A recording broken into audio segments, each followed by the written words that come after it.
Hello friends! Today we're going to be talking about all the books I read in the second quarter of the year, so April through June.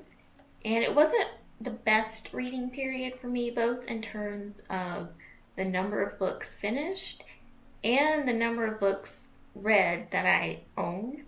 So within this 3-month period, I only finished 9 books, and of those 9 books, I only owned 3 of them. And actually, I unhauled one of those 3 books in our pre-move yard sale, so I don't even have that one anymore. 2 of those 3 months were spent moving, so I guess I can cut myself some slack with not having the most read, but let's get into the books. So these first 3 books I read were for the Disability Readathon in April. Get a Life, Chloe Brown by Talia Hibbert. Chronically ill Chloe Brown has a near-death experience which prompts her to examine her life, and she finds she does not like where it's going. So she makes a list of things she thinks will help her get a life. First on this list is to move out of her parents' mansion and into her own apartment, where she enlists the help of the superintendent to finish her list. As a contemporary enemies to lovers romance novel, you can imagine where it goes from there. I gave this one 4.5 stars. I really enjoyed it. It was so much fun. I loved them as a couple. They were fantastic. I loved their banter, and I loved that the misunderstanding drama that always happens in romance novels was solved fairly quickly and with pretty good communication. I also personally related to Chloe in terms of how others perceive her with her disability, even though we don't share the same disability.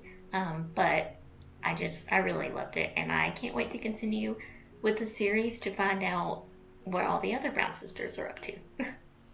The Kiss Quotient by Helen Hoang. Stella loves her job in STEM and has more money than she knows what to do with. She's also autistic and has had bad luck in dating. To change that, she decides to hire Michael, a professional escort, to teach her the basics of relationships and sex. Alright, I gave this one 3 stars. I liked the gender role reversal that it had, and I did like that it had disability representation, especially in a romance where it is severely lacking. But in my opinion, I did not think the representation was very good. This is an Own Voices book, as all the books I read for the Disability Readathon are, but it didn't sit well with me. I didn't like it. While being with Michael didn't completely fix her autism, a lot of those autistic traits pretty much disappeared anytime that she was intimate with Michael in any way, and I don't know, it didn't sit well with me, so I wasn't a big fan of it, but it was a nice, easy, quick, fun read. The characters were adorable, I'll give them that, but that's about it for me. That's why I gave it 3 stars. A little bit of a spoiler of this next book is this is the one that I owned but then unhauled before we moved, and it was Pet by Awaeke Emezi. Jam, a young, selectively mute trans girl, unintentionally releases an angel from her mother's painting who has come to hunt a monster lurking in town. Except it is known and taught in school that monsters no longer exist in Jam's world. Okay. I gave this one another 3 stars. It was okay. It was really short. It was only about 200 pages, so I can't say too much about it without giving everything away. I felt like it was more of a social commentary rather than a novel, and the fantasy aspect of it felt more like magical realism than true fantasy, which I don't tend to like, so, those kind of things I didn't care for. I liked the overall message that it had, but that was about it. I did like the character names, so all the characters had these fun, cute little names that either described their personality or their place or role in the world or in Jam's life, which was a fun twist, but meh, it was okay. Wasn't quite for me. Right, and then we have April's pick for the Story Continued book club, which was Gallant by V.E. Schwab. Olivia Pryor is a mute orphan who has never known home or family, except the ghouls in dark corners she's always been able to see. Growing up in an orphanage, the only thing she has of a mother she does not remember is a journal she has read countless times. She knows every word from its strong, clear beginning to the jumbled mess of a mind gone mad before the entries stop. Until one day, Olivia receives a letter from an unknown uncle asking her to come home to Gallant, the estate she is to inherit. But once there, troubling family secrets emerge. Another 3 stars. It was okay. I really loved the dark, spooky, gothic atmosphere this book had. It did it really, really well. But that's really about it. I thought the characters were very one-dimensional and the plot needed a lot more development. So, it was okay. Soulswift by Megan Bannen is a YA epic fantasy centered around the clashing of 2 religions with our main characters from each of the opposing sides, Gallia and Tavik, coming together to save the world from an apocalypse, or cause it, depending on which religion is correct. I gave this one 3.25 stars, so a little bit more than okay, but not great. It is a YA, but it reads like a very young YA, which I didn't gel with that much. But the plot was intriguing enough to keep me going because I wanted to know how it all worked out until I found out how it all worked out, and then I was disappointed. And the way the plot is set up, we knew from the beginning that at least one of the characters was going to have a sad or unhappy ending. So it wasn't that the ending was sad or unhappy that disappointed me, but more of the execution of the ending that disappointed me. It felt very rushed and out of nowhere, and it was also a little confusing as it was never fully explained why things had to happen the way that they happened. It just sort of happened. And this is not a short book. It was a pretty long book. I want to say it was in the 500, 600 page mark. It wasn't a short book, so there was plenty of time to actually explain what happened. It just didn't, which was really a letdown. I also was very unconvinced of the romance between Gallia and Tavik. I felt their friendship very much. It was definitely there, and I think that they should have continued being friends rather than developing a romantic interest in each other, just to preserve the integrity of the bond that they had throughout this book. And May's book club pick was Daisy Jones and the Six by Taylor Jenkins Reid, a historical fiction following the rise and fall of a popular 70s rock band by examining the relationships within and among the band members.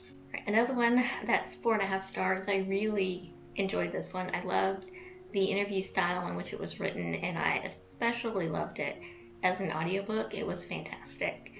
This book is full of simple yet powerful quotes, and it was just the characters felt so real and authentic, like they were actual people out in the world who exist. But I think my favorite part of the book is the dynamics between the female characters in this book. So we have Daisy, Karen, and Camilla. Karen, I think, was my favorite just because we have very similar mindsets. Daisy was actually my least favorite. I honestly found her spoiled and annoying. But I have the highest respect for Camilla. And she is a fiercely strong, independent woman who knows exactly what she wants and how to get it and keep it. And while I don't agree with the decisions that she made, I never in a million years would I have ever made those decisions for myself. But when you know what you want and you go after it the way she did, you can't help but admire her. I also loved the friendship between Camilla and Karen, And I also loved the respect that Camilla had for Daisy, just on a basic human level, even though they were technically supposed to be enemies. So she was a great character. I really enjoyed her. And the book as a whole, I would really like to one day reread it, but have a physical copy of it, because I would really love to annotate that book. And just, like I said, all of those wonderful quotes just all throughout that book. Right, this next book was part of a read-along that I decided to join, and that is The Diviners by Libba Bray, a 1920s New York occult murder mystery. Diviners are people with varying supernatural abilities, and Evie is one of them. When her ability gets her into trouble in her small town, her parents decide to send her to live with their uncle in New York City, where he runs a museum of occult history. But when a series of murders happens and they are believed to be tied to the occult, Evie and her uncle are brought in to help with the investigation. I gave this one 3.5 stars. I really liked the characters and the atmosphere, and I was really liking the plot up until the end. It just kind of seemed very rushed and convenient. I don't know. This was actually a pretty big disappointment, as I've been wanting to read this book for a couple of years now, and so it was just kind of a letdown.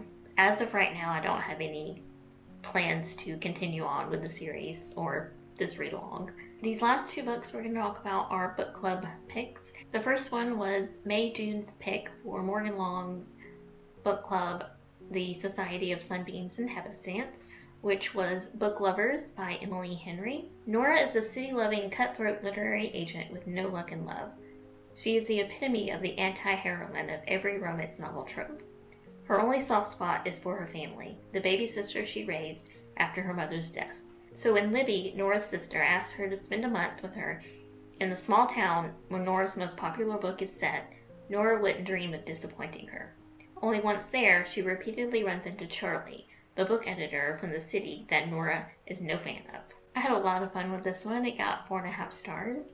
I really loved that Nora is not your typical romance heroine. She's not quiet, she's not demure, she's not the girl next door. She's very decisive and stern and knows exactly what she wants and doesn't want. Nora is decidedly child-free, and I really loved that she was not expected to change anything about her in order to get her happy ending in this romance novel, which is very, very refreshing. Again, I really enjoyed it, and I will definitely be reading more from Emily Henry. And finally, we have the story continued pick for June, which was The Extraordinaries by TJ Klune. After Nick is rescued by his favorite extraordinary, he enlists the help of his friends to become an extraordinary himself. I rounded this one up to 4 stars simply because the ending was far too adorable to give anything lower. This is a cute, over-the-top, gay teenage superhero love story, and that actually had me laughing out loud quite a few times, which doesn't normally happen. I'm really glad that I went with the audiobook because otherwise my brain would have turned the teenage angst from cute and adorable into obnoxious, please get it away from me. But I really loved all of the relationships within this book, within the friendship group, and especially between Nick and his dad. That was a highlight for me. And superheroes aren't usually my thing, so I probably would have never picked it up had it not been a book club pick. But I am glad that I read it, although I don't have any plans of continuing with the series. I didn't love it quite that much. Alright, those are all the books I read in the second quarter of the year. If you've made it this far, leave me a club emoji down in the comments because I had mostly book club picks. As always, I thank you so much for being here, and I hope that means I see you soon.